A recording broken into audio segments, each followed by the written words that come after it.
Yeah, well, Congressman and Mr. Speaker, let me just point out for our listeners that today about 30% of all homeowners are underwater. About 30% are underwater. That means that the value of their home is lower than the debt owed on their home. This is a very serious and catastrophic situation, and obviously causing a tremendous amount of angst, consternation, fear, frustration among people across our country. Obviously, when your house is underwater, it might be easier for you to just leave the keys and walk away. We urge people to try to work things out with their lending institution, but there's no doubting that the American Congress must be attuned to the tremendous pain, difficulty, and frustration people are facing.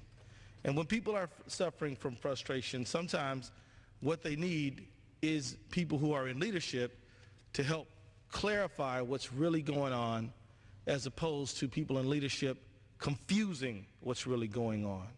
Confusing the issue is a very dangerous thing to do. I would submit to you that America, that has done so much to overcome racial division, and that is maybe one of the only countries in the world to go from a slaveholding society to a society where a person who, based on color, would have been a slave himself, but who was now president, a person who would have been denied a cup of coffee 50 years before he became sworn in to be president, is president. This is a tremendous thing and a great thing for America. And the credit goes to people of all colors, black, white, red, yellow, brown, everybody. But at times like this, it's important to also not allow the racial progress America has made to slip back by allowing some people to use code language and say that people of color, poor whites, are responsible for the problem. When people are frustrated, they need answers. And when they need answers, they need clarity, not confusion from leaders, not fear-mongering tactics, assigning blame that isn't there.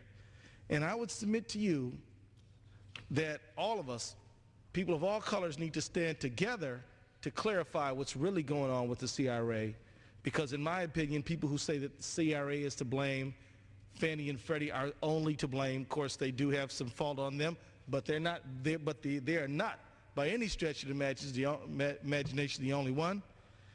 I think it's very important that we say together as a unified racial community that we will not allow racial stereotyping as it relates to what caused this housing crisis.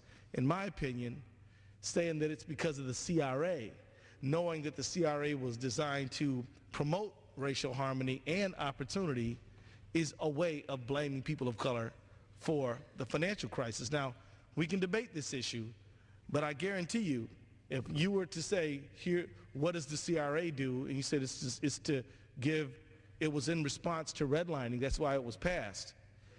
So you mean it was, so the questioner might ask, well, you mean so it was to try to stop racism or anti-discrimination?